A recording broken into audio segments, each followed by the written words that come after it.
Hello, everybody. Welcome to Real Guitar Live. I'm Thomas Michaud, if you're new here. Today, I'm going to do my best to answer all your guitar questions. I have a few pre-submitted questions, and that's always welcome. And you're welcome to add your questions here live at the chat.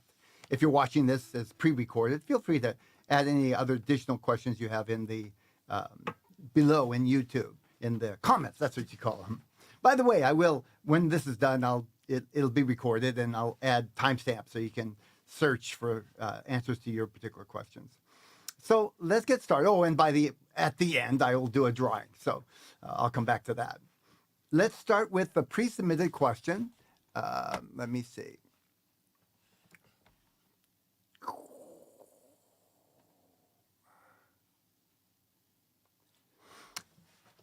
This is from Robin. I'm working my way through the excellent beginner's journey, but I'm looking for some guidance on constructing a good structured practice routine. Excellent. I'm hoping to get some suggestions for specific warm-ups and scales that I should do before I dive into current lessons and practice, and maybe how to wrap up a good practice session. The big kids who are more advanced have the practice gym, but I'd like to see something for my level as well. So just to be clear, for those of you who aren't a RGS member, he's talking about the beginner's journey, which is a step-by-step program for beginners. It's 6 modules, and it's very follow the steps. Then there is something called the practice gym, which is not sequential. It's for when you've completed the beginner's journey in the simplest form. In other words, you have all the tools. Now you get a chance to practice it in different formats, and there's no actual step-by-step plan there. For you 20 steps each month, and you get to practice one a day, 5 days a week. So that said, excellent question. Now, the beginner's journey is designed, I've worked at this for years and years. It's actually my 3rd iteration. And I continuously take feedback from customers, and I own a music school too, so I get access to a lot of information, both from teachers and students.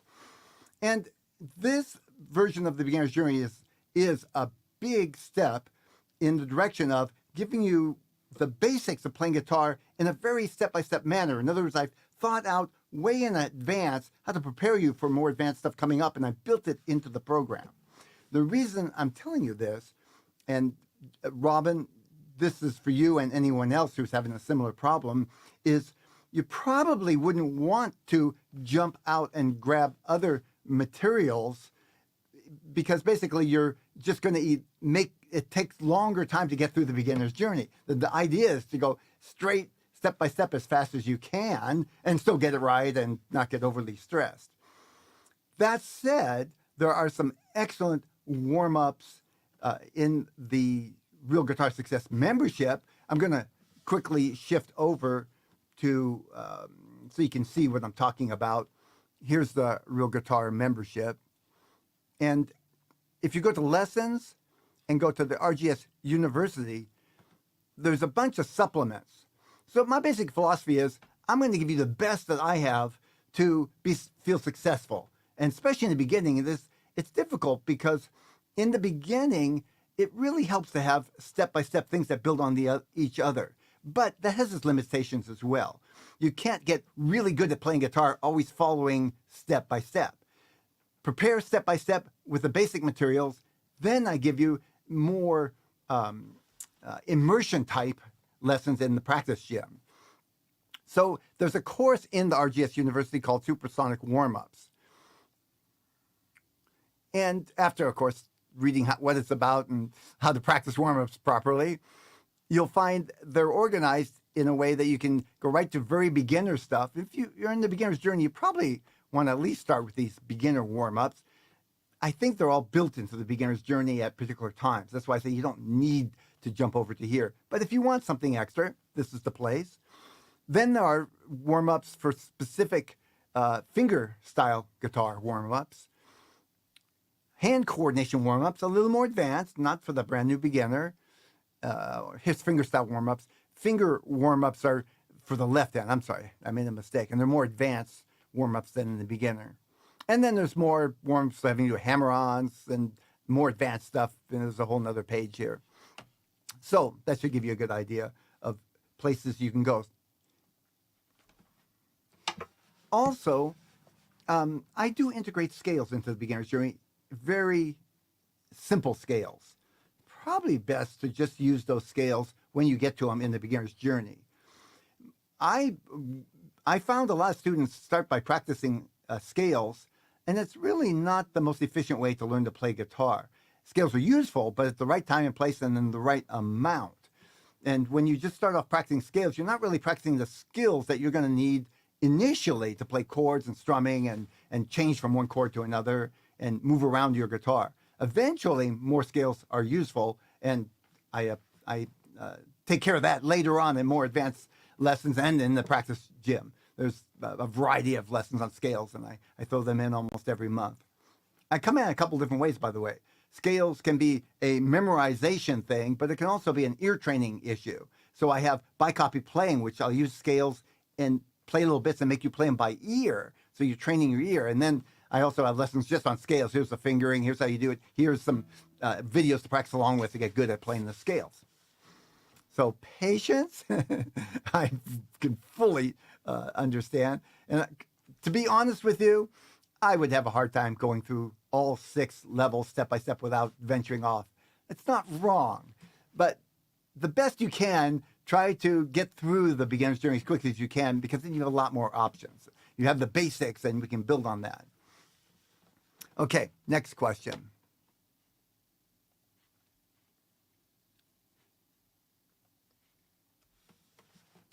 Please explain baby chords. This is from Dan. You have used them recently in daily practice sessions, and every time I'm lost. So, good question. I did at one time in the practice and explain it, but sometimes I do forget that somebody new coming into a practice session may have not seen one of those previous videos. Matter of fact, good chance they haven't. Baby chords are 3-note chords that are basically a triad. A triad is the basic 3 notes that make up a chord. So you can define a chord with 3 notes. In the case of a C major chord, it's C, E, G. If you wanted to make that a C minor chord, it'd be C, E flat, G. I won't go into the whole theory right now, but that gives you an idea, 3 notes. So here's a baby C chord. My name, by the way, I started calling baby chords a long time ago, and it seemed to resonate with people, and so I kept it up. Now, here's technically a baby D chord. I'm playing just the top 3 notes. Could also, I could add that 4th note in this case and make it a full chord. This is a G chord. It's not a baby chord, it's a full chord. I'm playing bass notes as well as the top notes. But if I wanted to play a baby chord, a G, I'd use these 3 notes. So there's a couple formats that are very common. This one, and it's movable. So that's a D, E, F, and so on. So you know the format, then you move it around. And this one, that's a G, but it's movable. Now it's an A, 2 frets up, B, 2 frets up, half step to C, and so on. Those 2 are very common. The third that is a close runner is this form of D, because if you're playing just the top 3 strings, you can move it up, make an E, F, G, and so on. You can't do that if you're playing all the notes, but just the top 3 strings. So they're very useful, baby chords, in a variety of ways. Sometimes you just want to break up a pattern.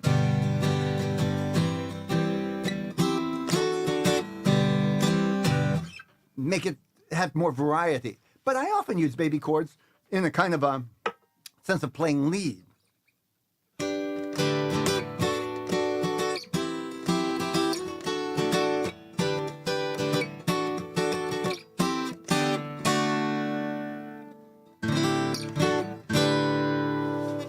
And I might play that along with some accompaniment, or as a little interlude between more full chords or full instrumentation if I was recording.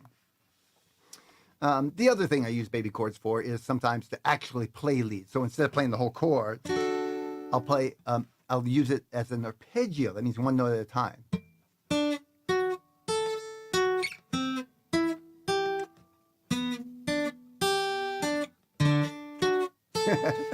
You get the idea. Got an extra note in there. So I might be playing. There might be a record. I might be playing with somebody else, and they're playing this, and I'll play as the melody.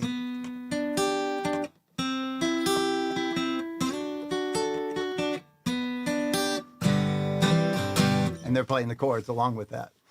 I think baby chords are a lot of fun. They add some texture and variety, and they make melodies more interesting. I'll play something from a scale, basically. And I'll add in an arpeggio from a baby chord when I'm playing lead guitar, melody guitar. Okay, hope that was helpful, Dan, and great question. I'm going to start looking over for the pre-submitted questions. Feel free to continuously add questions in the chat, and I'll just follow along till I run out. Let me start from the top. It helps, by the way, if you can add the word question, just so I can see it easily. There's a lot of questions and comments, and it takes me a while to sort through them. Let's see what we got. Listening, still trying to figure out my practice schedule. So much wonderful stuff available. Currently on beginner 220. Oh, so this is Janetta. Great. And this actually ties in, maybe adds to the question that Robin asked in the beginning, and I forgot about this part. He asked kind of how to structure a practice session. And this applies to what you're asking, Janetta. I was suggesting you use material that is from the beginner's journey. So let's say you're at the second adventure. Go ahead and use for your practice the things you're working on, and maybe even a little review, something that you've played before that you want to add to your practice. And use one of the warm-ups I introduced earlier in the beginner's journey. So for an example, a typical practice session, I kind of organize it into three, not a hard fixed rule, and mine don't always follow the format exactly, but this is kind of where I start. And when you learn to practice, you get good at kind of improvising and working on something outside of this structure. So start with the structure. Warm up, something simple. For a lot of beginners, this is a great warm up.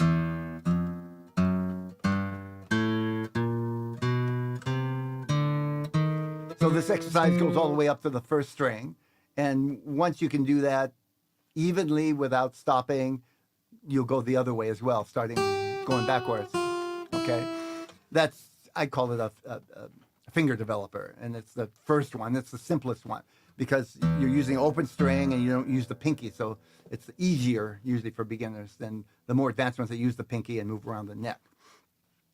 It looks simple, but it's a very powerful exercise, and I would encourage doing it at some points forever, because the point is not just to get good at playing those particular notes, but it gives you the chance, once you memorize it, to really focus on getting your fingers in the right place, getting a good clear tone, not buzzing, good picking. Start with down picking and then move to down up picking.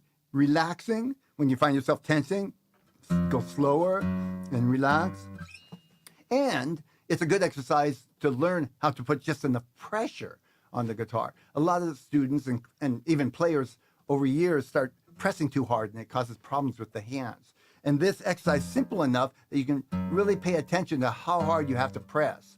I don't do that all the time, but every 6 months or so, I'll start checking and see if I'm pressing too hard and work at lightening up a little bit so I don't hurt myself.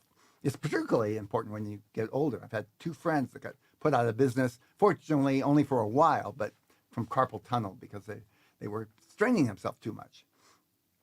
Now, the middle part, you want to work on something that's this is the bulk of your practice, or the meat, so to speak, the main portion of your meal. You're going to work on whatever you're working on. If you're in the beginner's journey, I would work on the step that you're on. If you're on second adventure number 20, that's what you put in the main part of your practice session. And if you moved on to 20, but you weren't quite comfortable with 19, you might want to add that in your practice. Depends how long, of course. I'm assuming that this is kind of a minimal practice session, a few minutes on the warm-up, 10 minutes or so on the meat portion, the main portion of your practice, and then end your practice session with something that is fun or is easy or both, and kind of on a high note. Don't leave it struggling and put down the guitar and then walk away frustrated. Play something that you can play. And sometimes it's just a reminder, you can play some things. And if you're just in the beginning, just go back to, some early exercise that seems easier than it was when you first started. I personally like to play songs at the end because I feel like playing exercise all the time, if that's all you do, you feel after a while you're not playing any music. So I usually play a song, something I like, usually something I've created. And as you go through the beginner's journey, you'll have more stuff to play. That's one of the reasons to move through the beginner's journey and not divert too much, because you can stay on the second adventure forever if you keep jumping off into other directions and trying other things. Okay, so that's a rough guideline.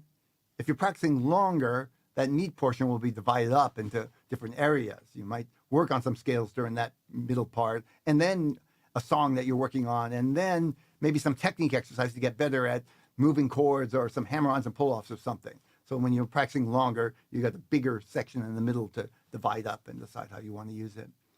I do have a lesson in real guitar success, which actually gives you a sheet that you can use to document this. And I think it's great. It gives you instructions and then a sheet to write down what you're practicing, what you're going to practice, and then follow the sheet and see how it works out, make notes. I don't use that every day, but I use that as a way of kind of reining in my practice. I seem to be getting unorganized. I'll start creating those sheets myself and then get me organized again. It's kind of like people do with time management, where you kind of write down what you do all day and see how the time work, and you realize that I thought this was going to take 20 minutes and it took an hour and a half, and you kind of get real that way, and then you put it away and it becomes a habit. Good question, Janetta. Let's see, more questions. How do you go from beginners to intermediates? This is James. Well, that's a very broad question. The essence of going from beginner to intermediate is make a time to practice on a regular basis, preferably every day or 6 days a week. I encourage students to practice every day, but one day out of the week, don't actually touch your guitar, do something else, theory, or listen to music and just hear the chord progressions, get used to it, ear training, something. Leave your guitar alone for 1 day out of the week at least, and maybe 2 for some people.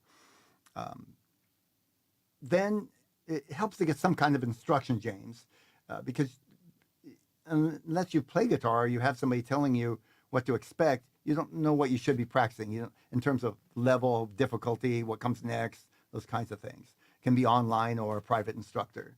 And then you keep at that little by little. Little by little, you'll become an intermediate and you won't even know it. There's not like a signpost that says, I'm now an intermediate. It just kind of filters in little by little. As a matter of fact, I remember looking back at some of the things I recorded myself years and years ago. And I remember back thinking I was good. And now I look at it and say, that was beginner. Now I'm looking at it from a different point of view. So intermediate will mean different things to you as you progress. And that's part of the fun of the adventure. Let's see. I'm afraid to try your name, Sharon K. Yeah, that's not bad. I hope I got it right. Sharon K. Holmes. What is the fingering for the movable G chord you were just demonstrating? So that was the baby G chord, 3-note chord, or triad is another note for that. Triad just means the basic 3-note chord. Before you start adding extensions, G7 would not be a triad. The 7 is an additional note, G. I'm barring on the 3rd fret, the 1st and 2nd string. I call it a partial bar. I'm just putting the tip of my finger and I push my 2nd knuckle right there up in the air so it buckles this 1st knuckle. Good technique to know, by the way. You'll use this a lot as you progress. And then my 2nd finger comes over and plays the 3rd string, 4th fret. So that's a G. You can find the root note on that high string, also on the low string, the same. So that's a G note, G chord. If I move up 2 frets, that note right there is an A. Now that's an A chord. Again, I usually go from here, the bass note, that's an A. For those of you, most of you probably realize that the high string and the low string have the same notes. If this is an A, that's an A. B, 2 notes up. Remember, it's half step between B and C and E and F. How do you go from beginner to advanced? Okay, so you go from beginner to intermediate, and then you keep going until you get advanced, right? It's the same process. There's nothing new I can add to that, James. Hey, Drago says hi from Slovenia. Hi. That's all the questions I have on the chat. I'm going to do the drawing. Feel free to add more questions. And when I'm done with the drawing, I will go back and see if there was any left questions, either about what we've talked about or any questions that you can think of about playing guitar. Okay, I knocked over my hat with my stuff for the drawing. Here we go. So these are people who have completed the practice sessions for the month of May in the Real Guitar Success membership. So there's one session a day, 5 days a week, 20 sessions. And I only ask students that they spend 20 minutes on it to basically get a sense of the material. They can decide if they want to practice it more or save it for later and come back at it. But if you do 10 minutes, you've been exposed to material, you know what's possible there, you know where it fits, if it's too hard or if you're interested or not, and you can make more decisions. When they've completed the 20, they check off each one until you get to the end of the month, and they get entered in a drawing for a $50 Amazon gift card. So I put them all in my bowler hat. Let's see who won the gift card this month. This month is last month. Donald Schwartz, welcome. Congratulations, that's the right word. Congratulations, Donald. I'll be sending you an Amazon gift card today, actually. And for all of you who have participated in the practice sessions for the month, congratulations for completing it. And you're a better guitar player for it. And you've made a commitment and stuck with it. Good for you. Okay, let me take a look. Any additional questions? Yes. I am having trouble switching C to G and back with anchoring my index finger. This is Janetta. So first of all, I'll play the G this way. There's a lot of ways to play G, so I just have to pick one. I don't know which way you're playing it. I'm going to play it like this with my pinky. I'll do both ways because it makes a difference. And then the C chord, one of the reasons I like the pinky G, even though it's hard when you're starting, once you get used to it, it's not hard. It's going to a C chord, which is common. You just move these two fingers over, put the first finger down on the first fret, lift the pinky, very little movement, and then reverse that, put the pinky down and move these two fingers over, first finger comes up. So if I make the G this way, you can see I have a bigger switch to go to C. And a lot of people do that because they're kind of avoiding using the pinky. This is what I call a folk style C. It's a common C chord. Now, that's not hard for me, but for beginners, sometimes it's a lot of movement. Now, you mentioned, Janetta, something about an index finger without anchoring the index finger. It's okay. It's like a training wheels on a bicycle. You need them until you don't. And usually you have to give yourself a little push to get not using them, to stop using them. But if you need them right now, anchor the first finger. So if I'm playing a C, I'll move this finger over and the pinky down, and then I'll take my first finger off, because having the first finger there makes it a little easier to feel where everything's at. And I'll take it off at the last minute. Eventually, you want them to all go down at the same time, because that's how you change smooth and sharp, so it sounds clean. Now, if you're doing this way, there's no way to anchor. What I often teach students, and I teach in the Real Guitar Success, is a different C. And it's in addition, it's not in place of. Folk style C, and I call this kind of a modern C. It has a more technical name. I don't want to go into that right now. We'll just call it a C chord, another form of C. And all you do is you form the G like this, 4-finger G, and then you move these two fingers over. It's beautiful. It has something called an add 9 in it, which is not important, but it gives a very modern sound. Easy to switch. Because you got these two fingers there holding down the chords. Might want to try that if you're not using that Janetta, but eventually you'll want to use both C's. For folk style songs, I want that folk C, the country folk traditional C chord. For modern music,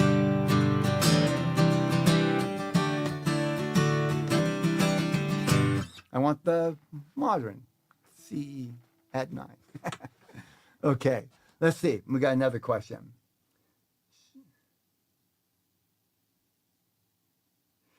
James wants to know what's the difference between playing an acoustic and electric guitar. Well, same 6 strings, same notes.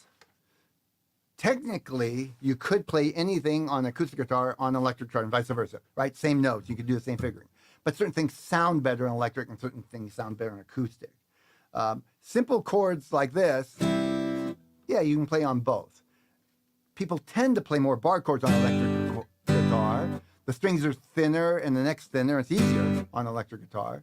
But you get that distortion, so it makes a particular sound with a bar that with the distortion that sounds full and clean.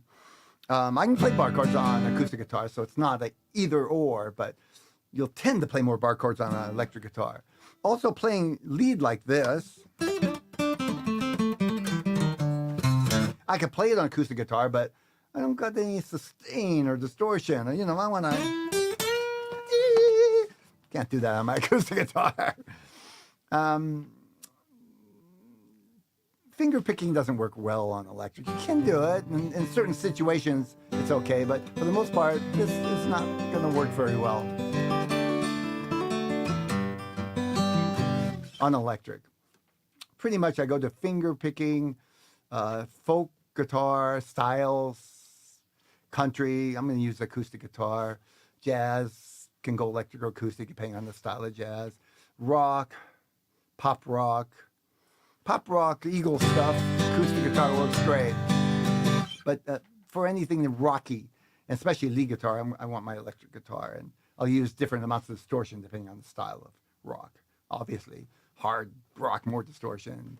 Lighter rock, 50s rock, less distortion. Santana, you need some sustain for those melodies. Acoustic guitar is not going to cut it. Shulamit, can you demonstrate variations of the G chord to spice it up in a progression? Okay, let me think about that. I don't often jump around to different forms of a chord in a progression for variety, unless I want something for like an interlude or something.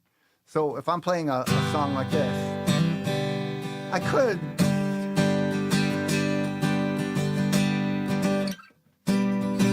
play G chord alternate, but there's no reason. It doesn't really add anything to a song, especially if I'm singing along or something. It's kind of distracting.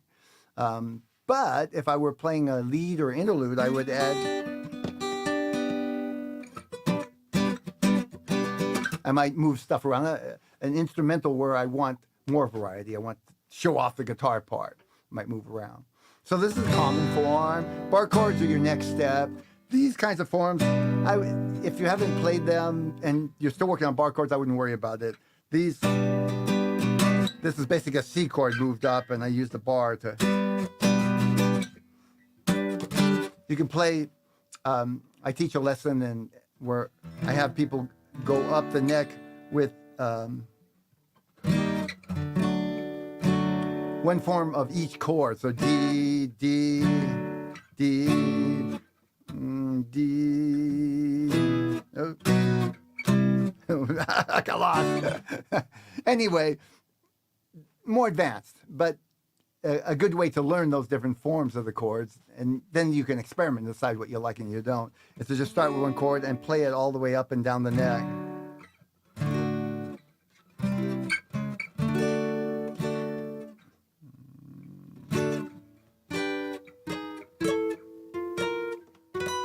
I need my electric guitar for that one. A, B, C, D. So what I'm doing is basically playing a different. This is a D, D, and D, D. Next question.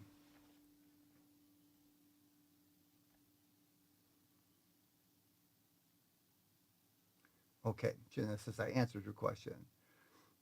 So it looks like I have all the questions answered for today. I'm going to end it. I'll be back again the first Thursday of next month for questions and answers. Thank you so much for joining me. It's been a pleasure being here. I look forward to seeing you again. And please, this, if you're not a member of Real Guitar Success, check it out, realguitarsuccess.com. And if you have questions that you can submit ahead of time, it'll give me a chance to read them and think about what I'm going to say. I can usually do a little more intensive job on your questions. So feel free to send your questions in ahead of time. Take care for now. Bye.